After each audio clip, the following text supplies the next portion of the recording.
அனைவருக்கும் வணக்கம். இந்த நாள் இனிய நாளாக அமைய என்னுடைய வாழ்த்துக்கள். இன்னைக்கு வீடியோவில் நம்ம என்ன பார்க்க போறோங்கன்னா, தமிழக அரசு கொண்டு வந்து இருக்க ஒரு சூப்பரான திட்டம்.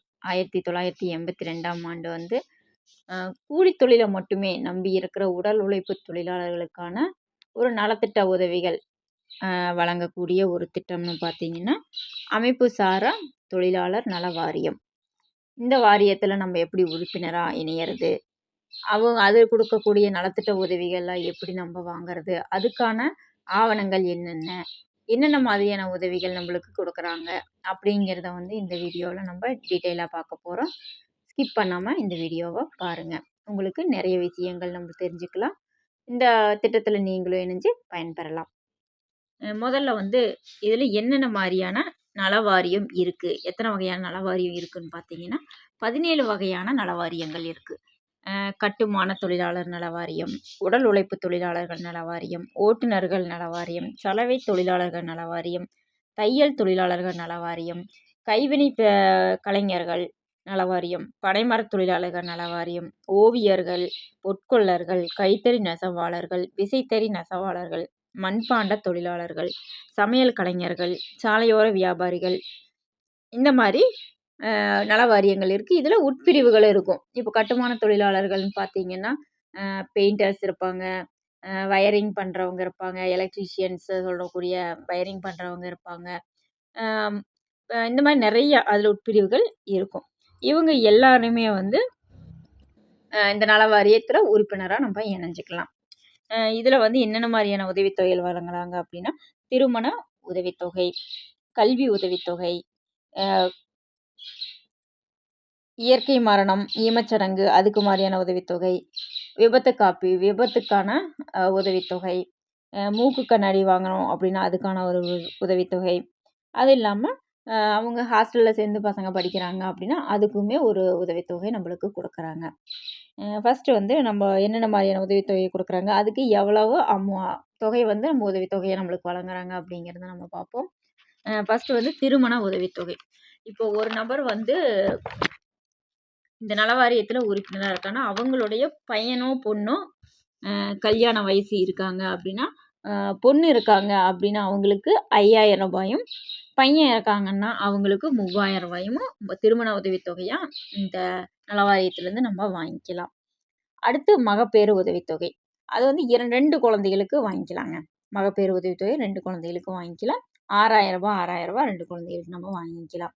ஒருவேளை கருச்சிதைவு ஏற்படுது அப்படின்னா அதுக்குமே 3000 ரூபாய் நம்ம வாங்கிக்கலாம். அடுத்து கல்வி உதவித்தொகை. கல்வி உதவித்தொகைன்னு பார்த்தீங்கன்னா 6ஆம் வகுப்புலேருந்து கொடுக்குறாங்க. 6ஆம் வகுப்புலேருந்து 9ஆம் வகுப்பு வரைக்கும் வருஷம் 1000 ரூபாய் கொடுக்குறாங்க. அடுத்து 10ஆம் வகுப்பு அப்படின்னா 2400 ரூபாய். அதாவது தேர்ச்சி பெற்றாங்க அப்படின்னா 2400 ரூபாய்.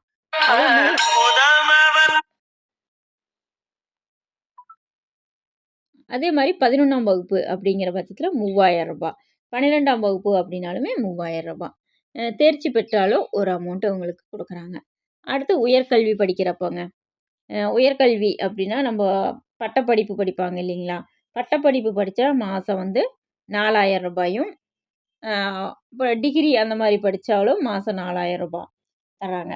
அப்புறம் ஹாஸ்டலுக்குமே ஒரு அமௌண்ட் கொடுக்குறாங்க. அது வந்து 2000 ரூபாயிலிருந்து அவங்க ஹாஸ்டலில் தங்கி படிக்கிறாங்கன்னா 2000 ரூபாயிலிருந்து கொடுக்குறாங்க. ஒவ்வொரு தொழிலாளர் நல வாரியம்னு பார்த்தீங்கன்னா ஒவ்வொரு கட்டுமான தொழிலாளர் வாரியம், உடல் உழைப்பு தொழிலாளர் நல வாரியம் இருக்கும். அதில் வந்து வேரியேஷன் வரும். இந்த அமௌண்ட் வந்து 500 ரூபாய் 1000 ரூபாய் வேரியேஷனும் வருங்க.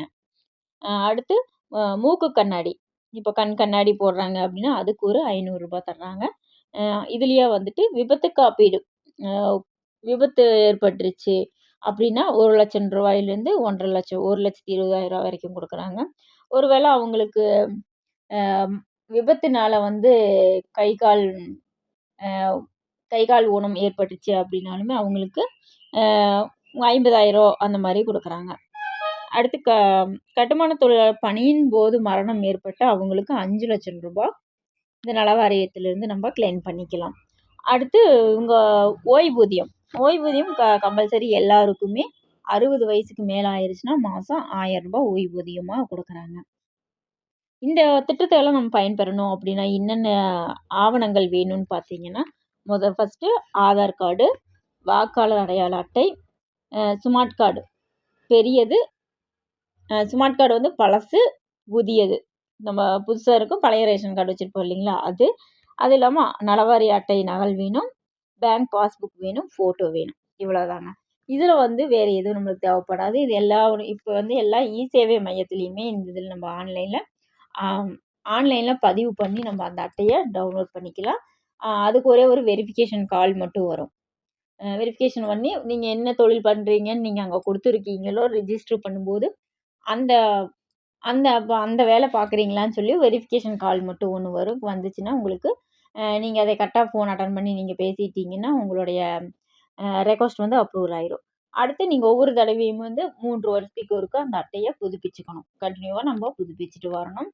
நீங்க வேற ஏதாச்சும் உதவித்தொகை வேணும் அப்படின்னா, நீங்க ஆன்லைன்லயே பதிவு பண்ணீங்கன்னா, உங்களுக்கான அமௌண்ட் வந்து சரியா வந்துரும். இந்த தகவல் உங்களுக்கு பிடிச்சிருக்கும்னு நினைக்கிறேன்.